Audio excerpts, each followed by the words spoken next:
Welcome to TG5 news. ముందుగా headlines చూద్దాం. Hitech సిటీలో మహిళల మార్కెట్ కు 3.5 ఎకరాలు కేటాయించామన్న రేవంత్. 150 షాపుల మార్కెట్ ద్వారా మహిళల ఉత్పత్తులకు అంతర్జాతీయ మార్కెట్ ప్రవేశం. అమెజాన్ వంటి ప్లాట్ఫామ్లతో మహిళల హస్తకళలకు గ్లోబల్ షోకేస్ హామీ. మహిళా స్వావలంబనకు రేవంత్ ప్రభుత్వం చారిత్రాత్మక అడుగు పెట్టిందని వెల్లడి. రాజీనామా ఊహాగానాల అస్థిర వార్తా బదిలీ మాత్రమేనని కడియం ఖండన. స్పీకర్ నిర్ణయానంతరం మాత్రమే తన కార్యాచరణని ప్రకటిస్తానని స్పష్టం.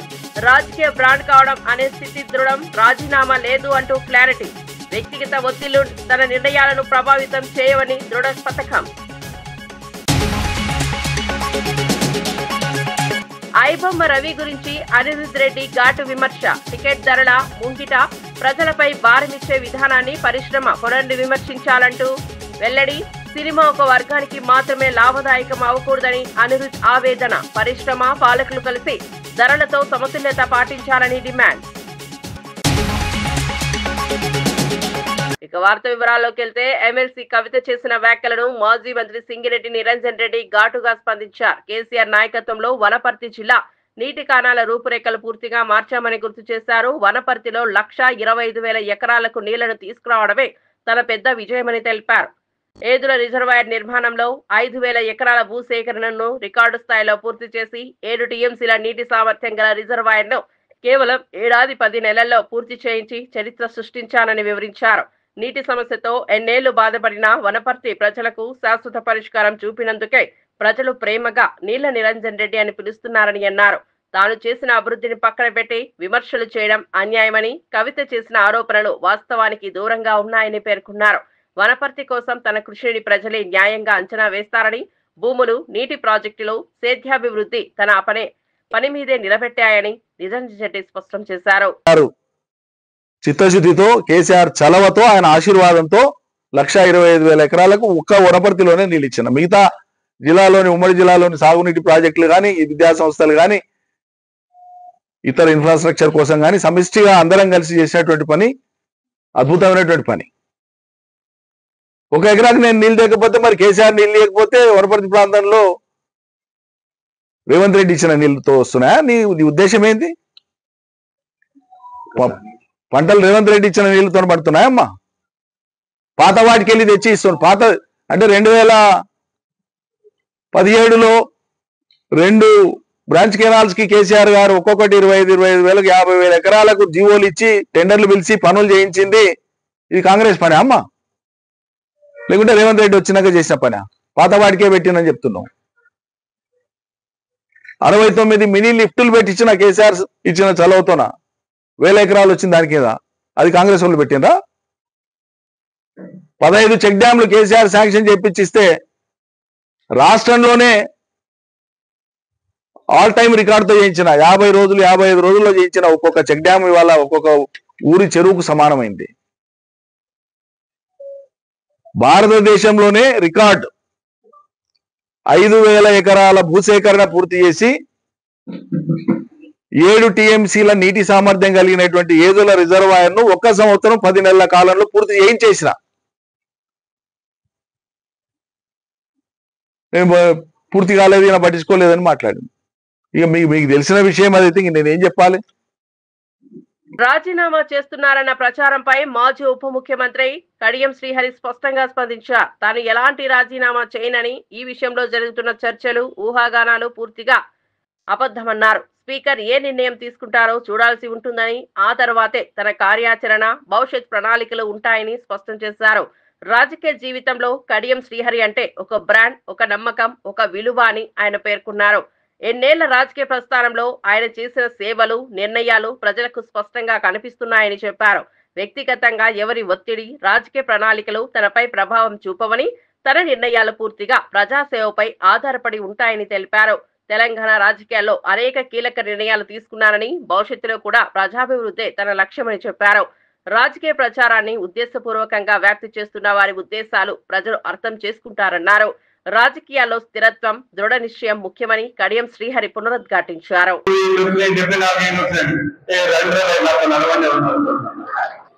నాతో సమానంగా పనిచేయలేకపోతాను. నా బాధ ఈ ఏజ్లో నేను రోజు 3-4 కార్యక్రమాలు చేస్తున్నాను, తిరుగుతూనే ఉన్నాను. మరి మీరు వస్తలేరు అట్లా. అంటే పని చేయాలనే తపన ఉండాలి, సంకల్పం ఉండాలి, అవకాశం వచ్చింది నిరూపించుకోవాలి అనేది కసి ఉండాలి. చాలా మంది ఎమ్మెల్యేలు అయితే మంత్రులు అయితే తర్వాత వాళ్ళు గుర్తు కూడా పట్టారు, మర్చిపోతారు ఒకటిగా. అలా కాదు. Kadiyam story is a brand. Vizag లో ఫ్లైట్ దిగినా, తిరుపతిలో ఫ్లైట్ దిగినా, ఢిల్లీలో ఫ్లైట్ దిగినా, సార్ నమస్కారం సార్, మీరు మీ అభిమానం సార్, మీరు అనువస్తున్నారు. That is Kadiyam story. నిజాయితీగా పనిచేయడమే తెలుసు, అవినీతి అక్రమాలు తెలియదు, ఎవరిని మోసం చేయడం అంతకన్నా తెలియదు. నచ్చకపోతే మొక్కలుగా చెప్తాను, ఈ పనితీరు బాగాలేదు. ఐబొమ్మ రవి అంశంపై ఎమ్మెల్యే అనిరుద్ రెడ్డి వ్యాఖ్యలు చేశారు. కొంతమంది రవిని రాబిన్ హుడ్ లా చూస్తున్నారని, కానీ వాస్తవానికి టికెట్ ధరల భారాన్ని ప్రజలపై రుద్దుతున్న పరిస్థితి అసహనాన్ని కలిగిస్తోందని చెప్పారు. సినిమా పరిశ్రమలో పెద్ద బడ్జెట్ చిత్రాలు తీస్తే లాభపడేది నిర్మాతలు, దర్శకులు, హీరోలేనని, దీనివల్ల సాధారణ ప్రేక్షకుడికి ఎలాంటి ప్రయోజనం ఉండదని అన్నారు. ఓ టికెట్ కొనడానికి కూడా కుటుంబాలు ఆలోచించాల్సిన స్థితి రావడం ఆందోళనకరమని పేర్కొన్నారు. ప్రేక్షకులు కష్టపడి సంపాదించిన డబ్బును దృష్టిలో పెట్టుకుని పరిశ్రమ బాధ్యతగా వ్యవహరించాలన్నారు. ఒక్క వర్గానికే కాకుండా మొత్తం వ్యవస్థకు లాభం చేకూరేలా చిత్రం తయారీ, ధరలు, ప్రమోషన్ పై సమతుల్యత అవసరమని చెప్పారు. సామాన్య ప్రజలకు భారం కాకుండా అందరికీ అందుబాటులో ఉండే విధంగా విధానాలు తీసుకురావాలని సూచించారు. ప్రజల అసహనం పెరుగుతున్న నేపథ్యంలో పాలకులు, పరిశ్రమ కలిసి చర్చించి పరిష్కారాలు తీసుకురావాల్సిన సమయం వచ్చిందని అనిరుద్ రెడ్డి వ్యాఖ్యానించారు. బాగుపడతారంటే ఒకటి ప్రొడ్యూసరు, ఒకటి డైరెక్టర్, ఒకటి హీరోయిన్లకు కూడా రేట్లు అక్కడ ఇచ్చే ఫీజు తక్కువ ఉంటుంది. అక్కడ వాళ్ళు పనిచేసేటోళ్ళకు కూడా వేజెస్ కూడా చాలా తక్కువ ఉంటాయి. ఈ 1000 కోట్లు దోచుకునేది ఈ ముగ్గురు. అంటే అది ప్రజలు చెప్తున్నారు, నేను కాదు, ప్రజలు చెప్పింది నేను మీకు చెప్తున్నాను. ఈ ముగ్గురే. ఈ ముగ్గురు కోసము ఇట్లా చేయడం అనేది కొంతమంది అది తప్పు అంటున్నారు, కొంతమంది ఏమంటున్నారు ఆయన తప్పు చేసి శిక్షించాలి అంటున్నారు. సో ఈ 2 కాంబినేషన్లు ఉన్నాయి. ఎక్కువ మంది ప్రజలు ఏమంటారంటే ఐబొమ్మ రవి మాకు తక్కువ రేట్లో రూపాయి లేకుండా మాకు సినిమాలు చూపించిందని ఆయన హీరో అంటున్నారు. అంటే ఆయనను ఒక రాబిన్ హుడ్ లాగా చూస్తున్నారు ప్రజలు. కాబట్టి ఇప్పుడు ఏదైనా కానీ న్యాయస్థానం ఉన్నది. మహిళా సంఘాల ఆర్థిక సాధికారత కోసం ప్రభుత్వం తీసుకున్న కీలక నిర్ణయాలను సీఎం రేవంత్ రెడ్డి వివరించారు. ప్రపంచాన్ని శాసిస్తున్న ప్రముఖ ఐటీ కంపెనీలు ఉండే హైటెక్ సిటీ ప్రాంతంలో గజం భూమి కూడా అందరికీ అందని స్థాయిలో ఉండగా, అటువంటి ప్రాంతంలోనే శిల్పారామం పక్కన ఉన్న 3.5 ఎకరాల భూమిని మహిళా సంఘాలకు కేటాయించడం చారిత్రాత్మక నిర్ణయమని చెప్పారు. ఆ భూమిపై 150 ప్రత్యేక షాపులు నిర్మించి మహిళా సంఘ సభ్యులు తయారు చేసిన ఉత్పత్తులకు దేశీయ, అంతర్జాతీయ మార్కెట్లో అమ్మే అవకాశాన్ని కల్పించామని తెలిపారు. అమెజాన్ వంటి ప్రముఖ వెబ్సైట్లో ఈ ఉత్పత్తులు అమ్మబడేలా ప్రభుత్వమే సదుపాయాలు కల్పించిందని పేర్కొన్నారు. మహిళలు తయారు చేసే హ్యాండీక్రాఫ్ట్లు, హస్తకళలు, ఆహార పదార్థాలు, వస్త్రాలు ప్రపంచవ్యాప్తంగా పేరు తెచ్చుకునే సామర్థ్యం ఉందని తెలిపారు. మహిళా సంఘాలు బలపడితే కుటుంబాలు, గ్రామాలు, రాష్ట్రం అభివృద్ధి చెందుతుందని చెప్పారు. మహిళల ఆర్థిక స్వావలంబనపై ప్రభుత్వం ప్రత్యేక దృష్టి పెట్టిందని, ఇవి తొలి అడుగులు మాత్రమేనని సీఎం స్పష్టం చేశారు. హైటెక్ సిటీ పక్కన 3.5 ఎకరాలు 100 కోట్ల రూపాయల భూమి ఈ రోజు మా మహిళా సంఘాలకిచ్చి రాష్ట్రం నలుమూలల ఆడబిడ్డలు తయారు చేసే వస్తువులను ఈ రోజు అంతర్జాతీయ మార్కెట్లో అమ్మడానికి అక్కడ అవకాశం కల్పించినాం. ప్రపంచ దేశాల నుంచి అక్కడికి వచ్చి పర్యాటకులు కొనుగోలు చేస్తున్నారు. అందుకే ఈనాడు మాడబిడ్డలు తయారు చేసే ఉత్పత్తి వస్తువులను హైటెక్ సిటీ పక్కనే కాదు, అమెజాన్ వెబ్సైట్లో ఆన్లైన్లో ఆర్డర్ ఇవ్వడానికి ఈనాడు అమెజాన్తో మాట్లాడుతున్నాం. ఈడ కొడంగల్లో ఎన్కపల్లో ఆడబిడ్డ ఏమైనా తయారు చేస్తే ఎన్కపల్లో ఆడబిడ్డ తయారు చేసిన వస్తువు అమెజాన్ అమెరికాలో ఉన్న వాళ్ళు కొనుక్కోవడానికి ఈనాడు వాళ్ళందరికీ మనము ఏర్పాట్లను చేస్తున్నాం. కేటీఆర్ ను నేరుగా చర్చకు ఆహ్వానిస్తూ మంత్రి అడ్లూరి లక్ష్మణ్ సవాల్ విసిరారు. కేటీఆర్ డేట్ టైం పేర్కొంటే తాను కోరుట్లలోని అంబేద్కర్ విగ్రహం వద్దకు సిద్ధంగా వస్తానని ప్రకటించారు. 10 ఏళ్ల బీఆర్ఎస్ పాలనలో జరిగిన అభివృద్ధి ఏమిటి, గత 2 ఏళ్ల ప్రజాపాలనలో ప్రభుత్వం సాధించిన పురోగతి ఏమిటి, ఈ రెండింటిని ప్రజల ముందే తెరపై పెట్టి స్పష్టంగా చర్చిద్దామని అడ్లూరి సూచించారు.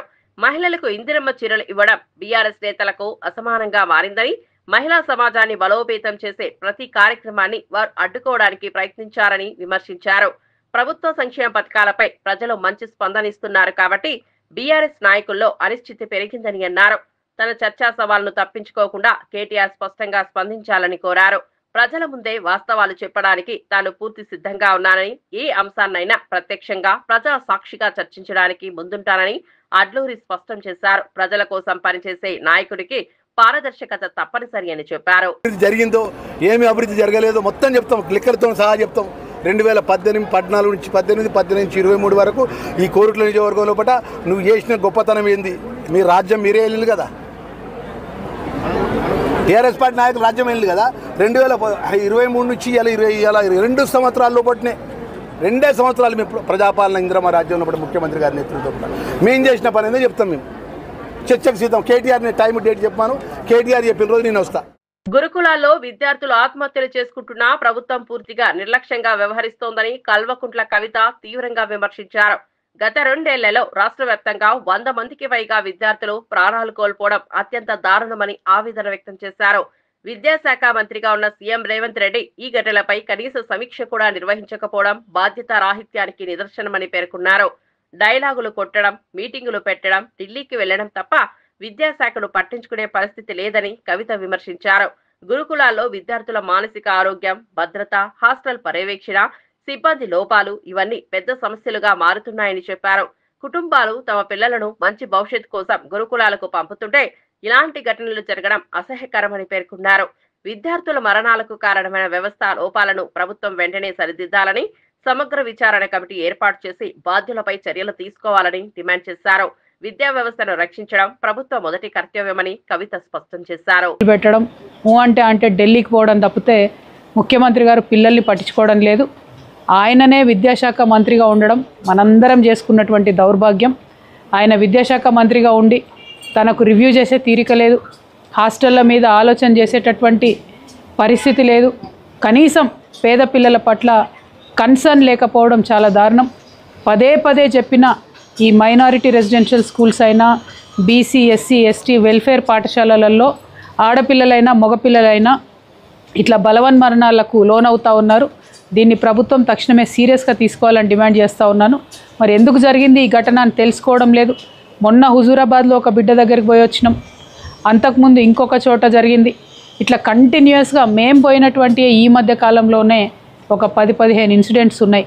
మీరు రాజ్యంలోకి వచ్చిన 2 సంవత్సరాల్లో ఇంతమంది చిన్నపిల్లల్ని పొట్టన పెట్టుకున్నారు. ఇది కరెక్ట్ కాదు. తక్షణమే రేవంత్ రెడ్డి గారు ఇది చాలా సీరియస్గా తీసుకోవాలి. మేము తెలంగాణ జాగృతి తరఫు నుండి కూడా హ్యూమన్ రైట్స్ కమిషన్లో మరి దీని మీద ఒక ఎంక్వైరీ చేయాలని చెప్పి కూడా తక్షణమే పిటిషన్ కూడా ఫైల్ చేస్తాము.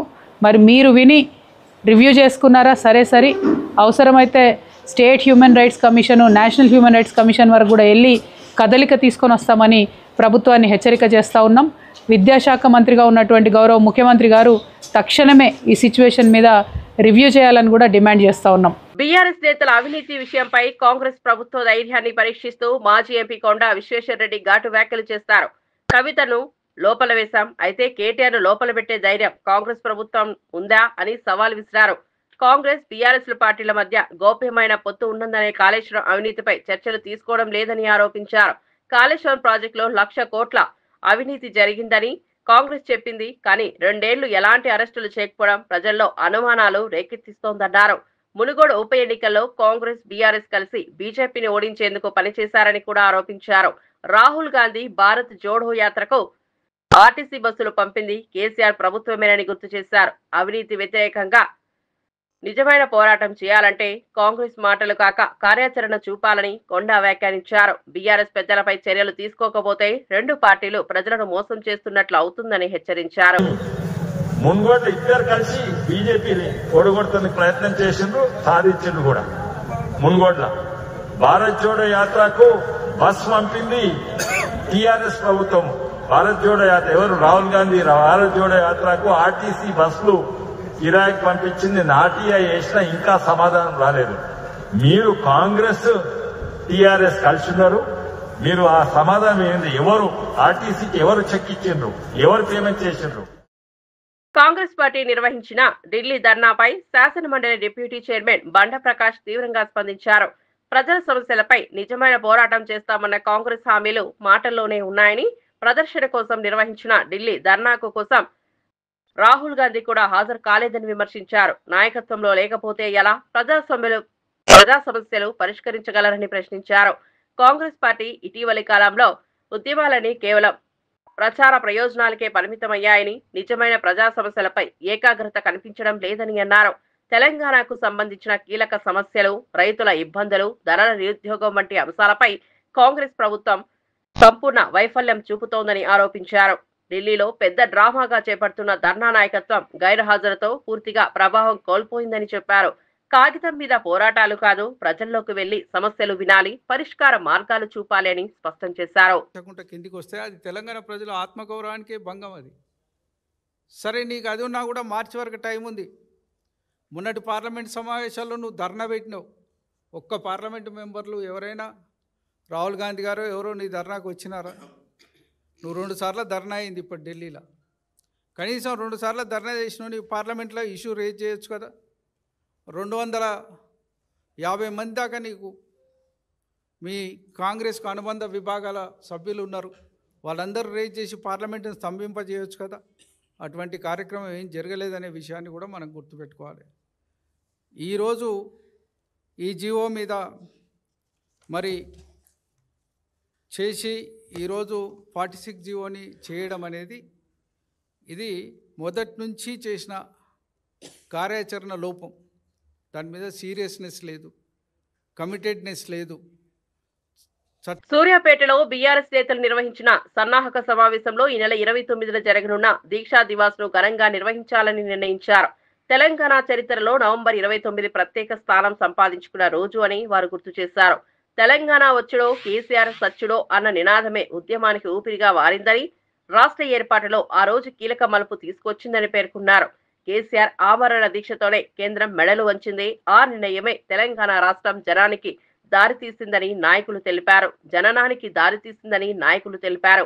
ఉద్యమ సమయంలో ఉద్యోగులు, విద్యార్థులు, రైతులు అన్ని వర్గాలు ఐక్యంగా పోరాడిన గొప్ప సమయాన్ని ఈ సందర్భంగా స్మరించారు.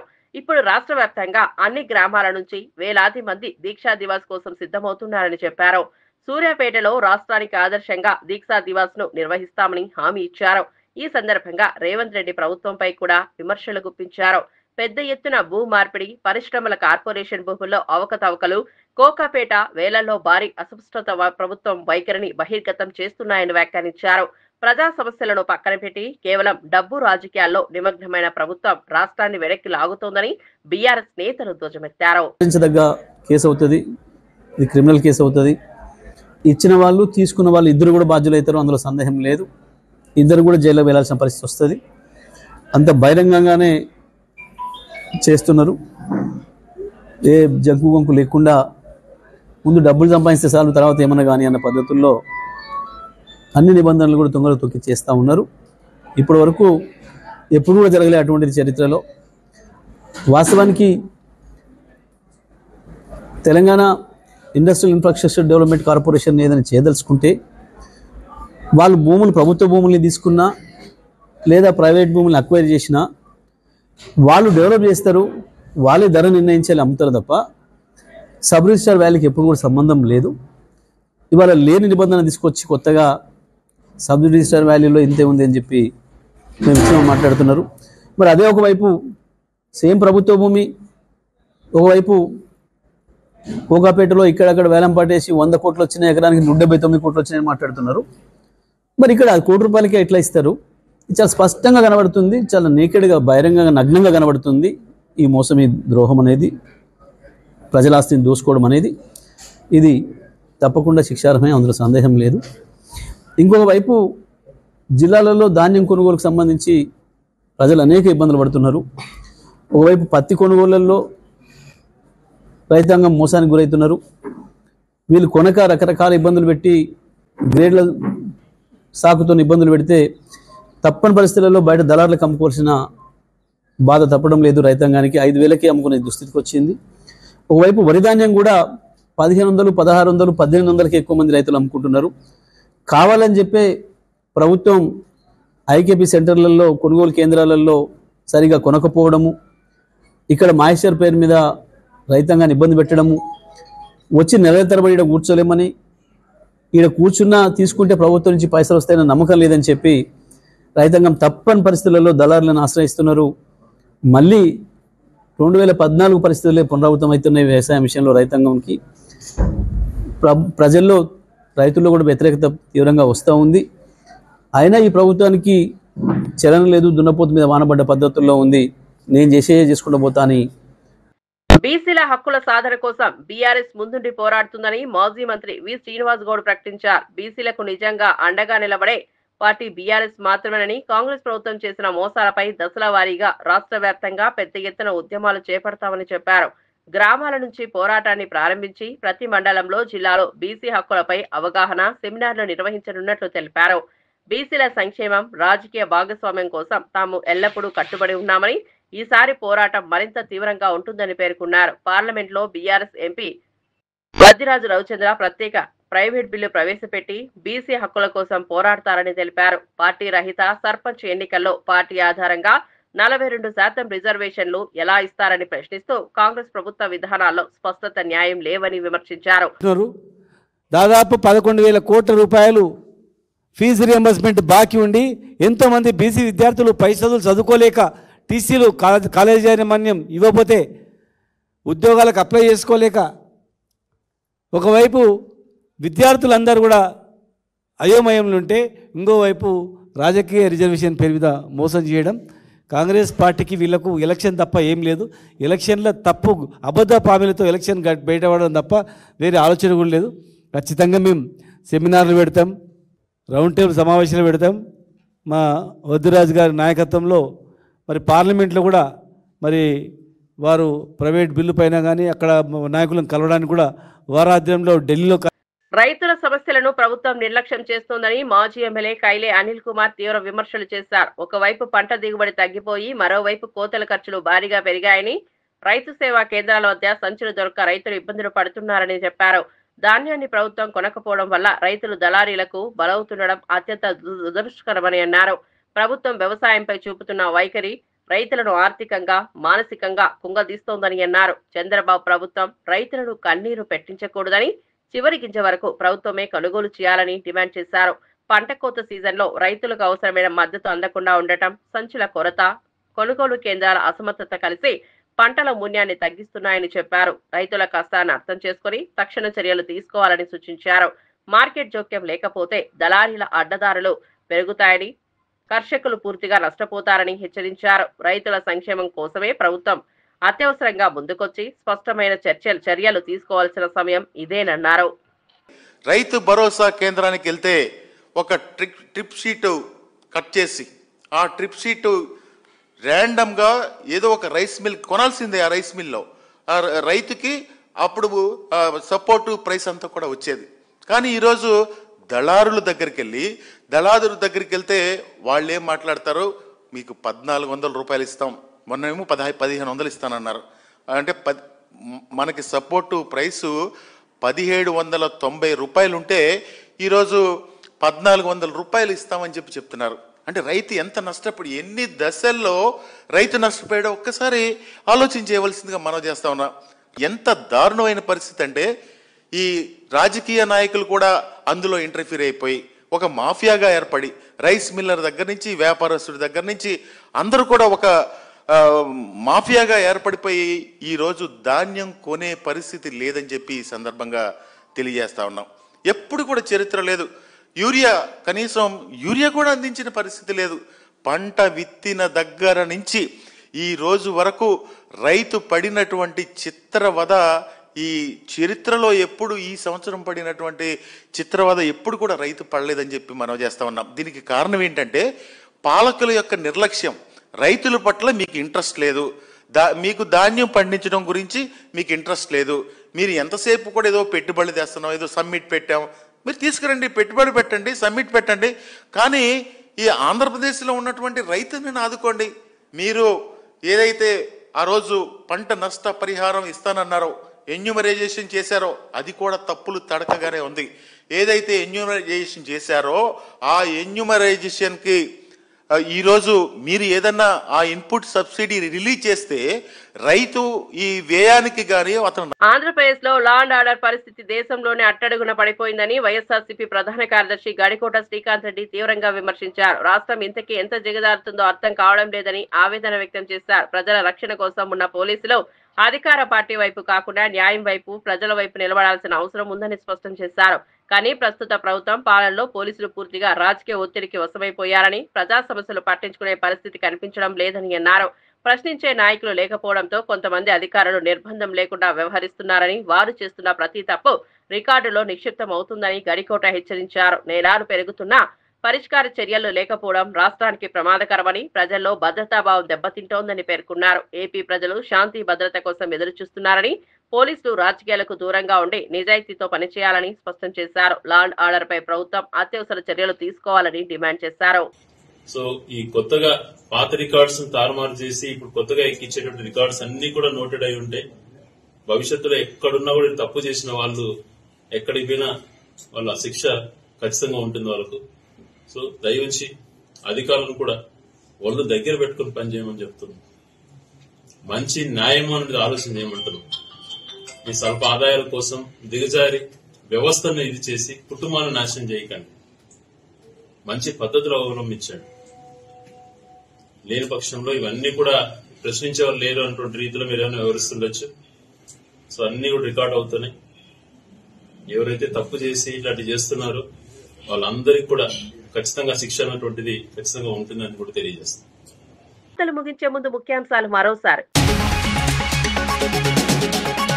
హైటెక్ సిటీలో మహిళల మార్కెట్ కు 3.5 ఎకరాలు కేటాయించామన్న రేవంత్. 150 షాపుల మార్కెట్ ద్వారా మహిళల ఉత్పత్తులకు అంతర్జాతీయ మార్కెట్ ప్రవేశం.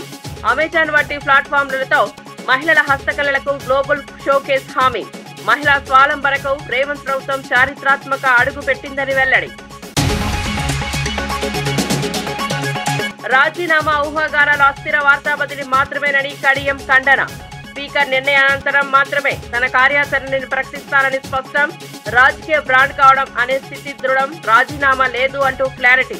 వ్యక్తిగత ఒత్తిళ్లు తన నిర్ణయాలను ప్రభావితం చేయవని దృఢ పథకం. ఐబొమ్మ రవి గురించి అనిరుద్ రెడ్డి ఘాటు విమర్శ. టికెట్ ధరల ముంగిట ప్రజలపై భారమిచ్చే విధానాన్ని పరిశ్రమ కొనండి విమర్శించాలంటూ వెల్లడి. సినిమా ఒక వర్గానికి మాత్రమే లాభదాయకం అవ్వకూడదని అనిరుద్ ఆవేదన. పరిశ్రమ పాలకులు కలిసి ధరలతో సమతుల్యత పాటించాలని డిమాండ్. ఈనాటి వార్తా విశేషాలు మరో బులెటిన్ లో మళ్ళీ కలుద్దాం.